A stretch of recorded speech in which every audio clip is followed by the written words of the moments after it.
Bagian 2. Misteri di balik pusara.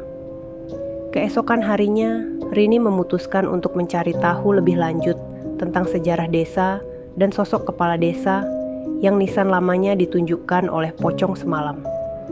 Ia berharap mungkin bisa menemukan jawaban atau petunjuk tentang hubungan antara kepala desa tersebut dan arwah pemuda yang gentayangan.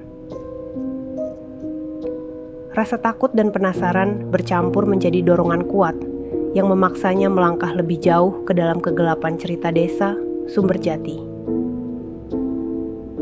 Siang itu, Rini pergi menemui Bu Tuti yang tampaknya sudah mengetahui tujuan kedatangannya. "Kau sudah melihat sesuatu, bukan?" Bu Tuti bertanya dengan tatapan tajam yang sulit ditebak. Rini mengangguk lalu menceritakan pengalamannya semalam.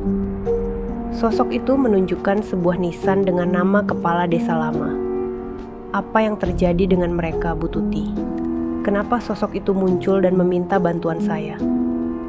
Bu Tuti menarik napas panjang, dan untuk pertama kalinya wajahnya tampak benar-benar serius. Cerita ini jarang sekali diungkit, karena penduduk sini takut akan kutukan yang konon terkait dengan kisah tersebut, katanya pelan. Puluhan tahun lalu, pemuda yang kau lihat itu bernama Andri. Dia adalah pekerja keras, muda, dan berbakat. Namun, suatu hari dia dituduh mencuri barang berharga milik kepala desa saat itu. Barang yang hilang itu ternyata adalah sebuah cincin yang dipercaya memiliki kekuatan mistis untuk melindungi pemiliknya dari kemalangan. Rini mendengarkan dengan saksama. Tenggorokannya terasa kering. Ia bisa merasakan ada ketegangan dalam cerita ini, sesuatu yang masih belum terungkap. Andri dihukum tanpa pengadilan, dan beberapa hari setelahnya ditemukan tewas di pemakaman desa ini. Kepalanya dipenuhi luka, seperti bekas pukulan benda keras. Namun, ada yang tidak biasa. Jasadnya ditemukan dengan tangan terikat dan mata tertutup kain hitam. Lanjut Bu Tuti dengan suara parau. "Apakah mereka membunuhnya?" tanya Rini, ngeri dengan dugaan itu. Bu Tuti mengangguk pelan. Banyak warga percaya bahwa Andri sebenarnya tidak bersalah dan menjadi korban kejahatan kepala desa yang ingin menyembunyikan sesuatu. Beberapa mengatakan Andri sebenarnya tahu rahasia kelam kepala desa itu dan ingin membongkarnya. Tapi sebelum dia sempat melakukannya, dia dibunuh. Perlahan, kebenaran mulai terkuak di benak Rini. Sosok pocong yang dilihatnya bukan hanya sekadar arwah gentayangan. Dia adalah saksi bisu yang mati-matian mencoba mengungkapkan rahasia kelam yang disembunyikan oleh kepala desa lama. Andri ingin keadilan, bisik Rini kepada dirinya sendiri, namun Bu Tuti mendengarnya.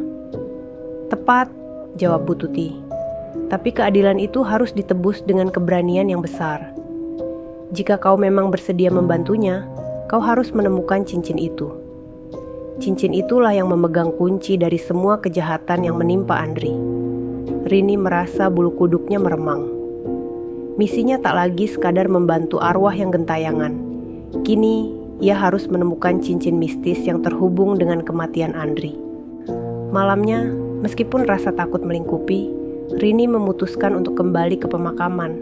Kali ini dengan tujuan mencari petunjuk lebih lanjut. Ia menyelinap di antara nisan-nisan yang berderet, hanya diterangi cahaya bulan yang samar. Langit tampak gelap gulita, dan suasana sunyi membawa perasaan mencekam yang merayap ke dalam dirinya. Saat ia mendekati nisan Andri, tiba-tiba terdengar suara berdesir di belakangnya. Rini menoleh dengan cepat, dan di sana, hanya beberapa meter dari dirinya, muncul sosok berbungkus kain kafan yang sama seperti malam sebelumnya. Sosok itu berdiri kaku, matanya menatap tajam ke arah Rini. Namun kali ini, Rini tidak melarikan diri. "Saya di sini untuk menolongmu," ucap Rini pelan, meski suaranya bergetar. Ia berusaha menahan rasa takut dan menatap sosok itu dengan penuh tekad. Sosok itu tetap diam, namun perlahan, tangannya yang terbungkus kain kafan mulai terangkat dan menunjuk ke arah salah satu nisan yang lebih jauh, dekat reruntuhan kecil di pinggir pemakaman. Rini mengikuti arah tunjuknya, berjalan dengan langkah gemetar. Setiap inci dirinya berteriak untuk pergi, namun rasa penasaran yang kuat mendorongnya maju. Sesampainya di sana, ia melihat tanah di sekitar nisan tersebut tampak gembur, seperti baru saja digali ulang. Dengan tangan bergetar, Rini mulai menggali tanah itu menggunakan alat kecil yang ia bawa. Setelah beberapa menit, jari-jarinya menyentuh sesuatu yang keras. Ia menarik benda itu keluar, dan ternyata benda tersebut adalah cincin tua yang sudah berkarat, namun masih memancarkan kilau aneh di bawah cahaya bulan. Namun, sebelum Rini sempat memandangi cincin itu lebih lama, angin dingin bertiup kencang, dan suara langkah kaki terdengar mendekat dari balik pepohonan. Seketika, suasana berubah mencekam, dan sosok-sosok lain mulai muncul dari balik nisan. Warga desa yang tampaknya menyimpan rasa benci kepada Andri. Para bayangan dari masa lalu yang ingin menghentikan kebenaran terungkap. Rini mulai mundur, matanya tertuju pada sosok-sosok itu, yang perlahan mendekat dengan langkah kaku dan menakutkan. Ia tahu, jika tetap di sana, ia mungkin takkan bisa keluar hidup-hidup. Dengan cepat, Rini menggenggam cincin itu erat dan berlari sekuat tenaga meninggalkan pemakaman. Sosok-sosok itu mengejarnya. Langkah-langkah mereka seperti suara ranting patah yang semakin dekat. Rini terus berlari, meskipun napasnya mulai tersengal.